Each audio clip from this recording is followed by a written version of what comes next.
This week at Bungie, we're determining whether or not we are worthy. Or, I guess more accurately, whether or not this game is worthy of your time. What's going on, Guardians? My name is The Black Link, and today, of course, tonight, at the time of this recording, is Thursday, March 12th, 2020, and it's time for another issue of the Bungie Weekly blog, This Week at Bungie. This week, of course, we had the release of the Season of the Worthy, and along with that came a lot of news, a lot of new activities, and a lot of community feedback, shall we say, about, admittedly, some of the questionable decisions that were made in Destiny 2 Season 10. There's talk of emblems and stat tracking, trials of Osiris, the overall lack of pinnacle rewards to grind for over the course of this season, and even more. And thankfully, a lot of that does get addressed in this week's issue of the Bungie Weekly blog. Indeed, as a matter of fact, community feedback, our response to the new things that have dropped and the changes that were made in this season, seems to be of primary concern to the developers over at Bungie. And they spend quite a bit of time in this week's TWAB talking about that. Here's one of the things they had to say. Before we embark on the first TWAB of the new season, we'd like to acknowledge some feedback that we've been seeing in the wild. We had a large change to emblems and stat trackers, which we'll be talking about later in the TWAB. We're also seeing some discussion on the new weapons of the season and lack of ritual weapons for Vanguard, Crucible, and Gambit. The team is currently reviewing and discussing the feedback, and we will be looking to talk about our goals for weapons in a future TWAB. There are a variety of other topics, from Eververse to armor mods, which we're collecting feedback on and discussing internally as a team. Thank goodness for that. While we don't have any specific changes to announce at this time, we wanted to make sure you know that we see the feedback and are actively discussing this internally. Once we have more information, we'll be sure to let you know. So there we go, and I am very happy that they're addressing a lot of the community concerns there.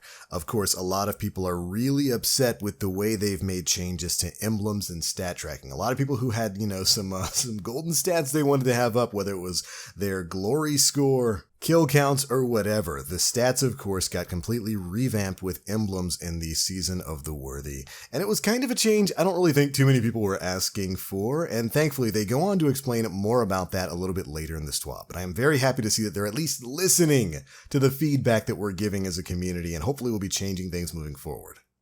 But anyways, moving on with the TWAB. Of course, this week, well, by the time you're watching this video, it might already be live. Trials of Osiris is officially returning to the game. The first weekend of Trials is officially upon us, and like I said before, by the time you're watching this video, it might already be live. We of course got a new gameplay trailer for Trials that shows off a lot of the new weapons, stuff like the Scholar, the Summoner, a lot of classic Destiny 1 Trials of Osiris weapons that have made their way back into Destiny 2. And now, for anyone who's not familiar with Trials of Osiris, here's a quick rundown of what you can expect from the event. The game mode is 3v3 elimination, using the exact same rules showcased in the last few seasons. The key difference is that Saint 14 will be calling the matches, and now your power matters. You must be 960 power to participate. Your Trials passage, or your card, is your ticket in. Try to get as many wins as possible before you hit 3 losses and have to start over. Earn a flawless victory by winning 7 matches with no losses. You can reset your Trials passage at any time by accessing the item in your quest or on the Trials of Osiris activity node. One change from the previous Trials of Osiris is that there are no boons that you'll need to purchase and apply.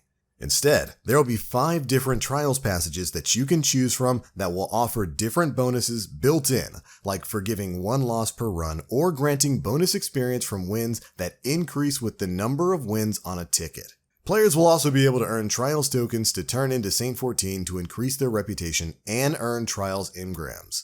Any tokens that a player doesn't spend that week will be removed when Trials ends at the next weekly reset. So spend them if you got them. There's no need to hoard Trials tokens. You can only use them on the weekend that you earn them. Finally, of course, Trials is seeing a bit of a different series of matchmaking changes to most of the normal Crucible. Trials is generally going to match you with opponents based on your connections and how many wins you have logged into your current passage.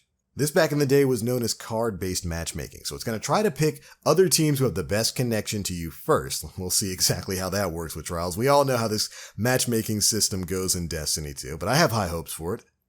But it's also going to try to match you with people who are on a similar number of wins on their card. So if you're on win number 5 or 6, expect to get some sweaty people looking to get their final couple of clears. But beyond that, that's everything you need to know about the start of Trials of Osiris. If you haven't already, go and speak with Saint 14 in the tower. So long as you're 960 light, he'll have a quest for you that will get you access to Trials when it goes live tomorrow at reset. Again, I am very excited for the return of Trials of Osiris, and of course, there have been a lot of questions about cheating going on in that game mode. Thankfully, Bungie pushed out a series of bans recently, specifically done in preparation for Trials of Osiris. Their security team has been hard at work bopping people who are being, well, less than honest, so we'll say, in the Crucible environment. They've also integrated new server-side security features that have hardened their network layer to make it more resilient to network manipulation. In particular, looks like as of the Season of the Worthy, Destiny 2 now appears to be utilizing Steam network sockets, which basically means that your personal IP is now hidden from other players and you generally can't be DDoSed quite as easily as you used to be. If that happens to be the case, then we should see much less cheating and DDoSing this time around when Trials goes live. Very happy about that. But alright, that's pretty much all the information we have about Trials of Osiris. I wish you Guardians luck on your trip to the lighthouse starting tomorrow. Hopefully you can get it done throughout the weekend. But alright, now that that's done, let's get back to talking about feedback for this season. The next section of the TWAB in particular is talking about trackers and stats and emblems. Of course, we had a lot of big changes with this when Season of the Worthy went live. And a lot of people, myself included, don't really like the changes that they've made and don't really understand why they made them in the first place. Thankfully, we get to hear exactly what the philosophy behind these changes were, what they think they've done wrong, and how they're going to be trying to fix things and maybe respect player time and prior stats a bit more in the future. Here's what Bungie had to say. In Season of the Worthy, all emblems have been converted to use our new stat trackers. That means all emblems will be inspectable and can have trackers equipped or not. When designing this system, our overall goal is to provide players more ways and options to show off their accomplishments. Our first selection of stats were determined by prioritizing stats that represented a skill that could be improved week over week or season over season, and be an accomplishment that players would want to display that was meaningful to other players.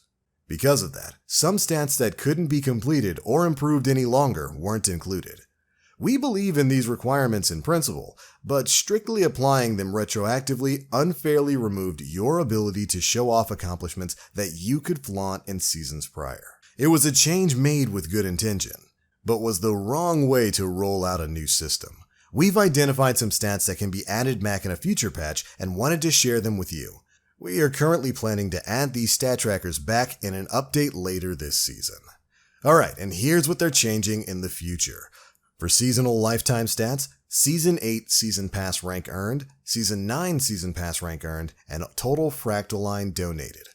For lifetime account stats, they're going to be showing off your kills as a Sentinel, Striker, or Sunbreaker Titan, an Arcstrider, Night Stalker, or Gunslinger Hunter, or of course your kills as a Stormcaller, Dawnblade, or Voidwalker Warlock.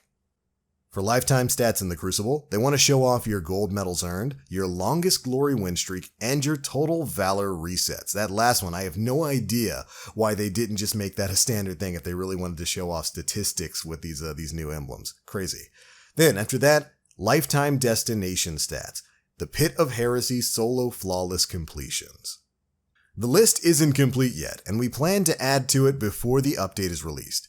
As a note, none of the stats that were previously tracked have been lost. We're still storing them all. Some stats would take a bit more work to return to the fold, and we'd love to see more player feedback to help us prioritize which you'd like to see return in the future. Feel free to sound off on the Bungie.net forums, Destiny the Game subreddit, or even Twitter. We've got eyes everywhere. And in particular here, they want to know which emblem stats you find most valuable. So head to all those locations there and talk to Bungie's representatives there. The community managers are incredibly active. They've been really good about responding to people right now. So if there's a stat that you feel was unfairly taken away, unfairly hidden from you, maybe something you were really proud of, make sure you go and let them know. In the most respectful way possible, of course. But there we go. That's pretty much it for the biggest bits of information to drop in this week's issue of the Bungie Weekly blog, This Week at Bungie. Very happy that they're responding to the stat tracking issue that's going on right now, and I'm very much looking forward to hearing what they have to say about ritual weapons. I'm one of those guys who's sitting back and saying, what exactly am I grinding for over the course of this season? Don't get me wrong, there's some stuff that I definitely want to play. I'm enjoying the Seraph Tower public event, when people are actually playing it and actually playing it right. I like the whole Seraph Bunker thing. I think they might have relied a little bit too much on bounties to get your Warmind bits. I don't know why you don't get more, like a significant amount more of the Warmind bits for completing the public event itself. It seems a little bit weird that people are relying on bounties for that. But I definitely disagree with the no ritual weapons outside of the Iron Banner bow for this season. I kind of look at that and say, okay, well, what exactly am I going to be grinding for? What are people going to be looking for and pushing through to get over the course of this season from Vanguard, Crucible, and of course from Gambit? So I'm very interested in hearing what they have to say about that particular bit of feedback, along with a lot of the other stuff that's going on right now. There's still a huge conversation going on about armor, about mods, about Eververse especially, and I really hope that they don't go radio silent on some of these things moving forward. But that's it for this one, Guardians. That's the news, and those are my thoughts. Be sure to leave me yours down in the comment section below. If you enjoyed the video, feel free to drop a like, make sure you subscribe, and hit that notification bell to stay up to date with all the latest stuff we're putting out. But I'm out for now. Thank you all so much for watching, and as always, I am the Black Link. You Guardians, stay frosty, and we'll see you in the Lighthouse tomorrow.